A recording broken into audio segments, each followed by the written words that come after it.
Well, the family of Viwe Dalingozi will finally get some form of closure. The case involving a man who doused his girlfriend with petrol and then set her alight in 2018 is back in court. The defense is still preparing an argument against the state at this hour. Let's catch up with Slindelo Masikane, who is following this case for us. Slindelo, a very good morning to you, and just what is happening at the moment with regard to developments in the case? Well, Yveka, we are underway with just a short adjournment in the sentencing proceedings. The state has brought an application, or should I say invoked a section of the Constitution that allows the court, or should I say is applying to have the court deviate from the prescribed minimum sentence of 15 years for convicted killer Mpho Thobane. They are asking the court to actually impose the maximum sentence that the court can impose in this matter. We know that Viwe Dalingozi suffered a very atrocious, a very gruesome death in terms of how she was killed. We know that she was doused with petrol and set alight in her sleep.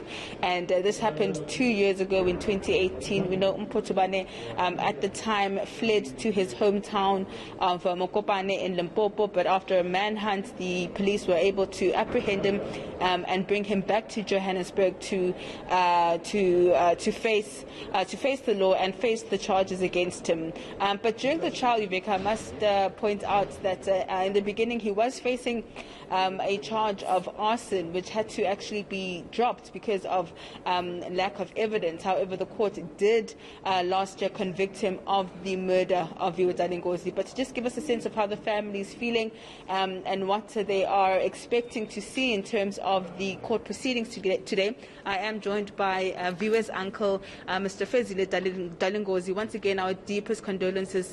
It's been a long 2 years, I think, for the family, and I think today you are hoping to see a sentence to be handed down. Good morning, Slee. Really, it's been a very long and a painful wait. However, we're patiently waiting. It's been a very gruesome act that's been happening to our family, and Viwe in particular. However, we're waiting for the court processes that normally take long, and the delays are quite painful, as I say. However, we're willing to wait. Yeah. Thank you. And of course, you guys have been traveling for these court cases from the Eastern Cape. Can you just talk me through how costly it's been and exactly the emotions that have been running through the family since the beginning of this court case? Yeah, I can tell you it's costing quite dearly, my dear. It's quite expensive, both emotionally. We're spending a lot of time, we're wasting a lot of time traveling. We're losing lots of commitments that we should be attending to. Financially, as you would know, it's quite heavy. However, the department is assisting here and there. We're able to come. What else can we do? And just remind us about Viwe and what the family misses about her.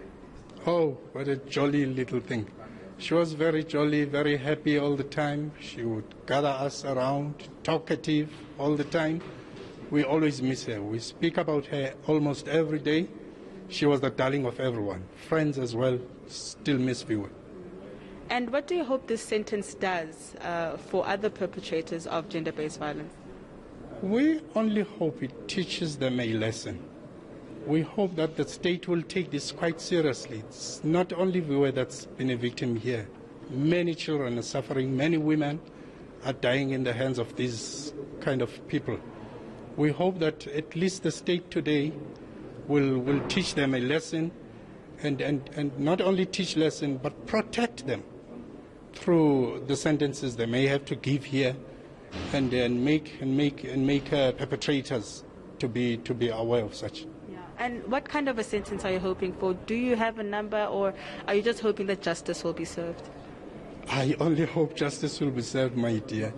I may not know the sentence, but I wish it teaches a lesson, as I say. Thank you so much. Thank you. Yveka, that is Viwe Dalingozi's uncle, Mr. Viwe Dalingozi. A painful story indeed, Slindelo Masikane. Thank you so much. A difficult one to do as well, speaking to a family just about this kind of pain and trauma.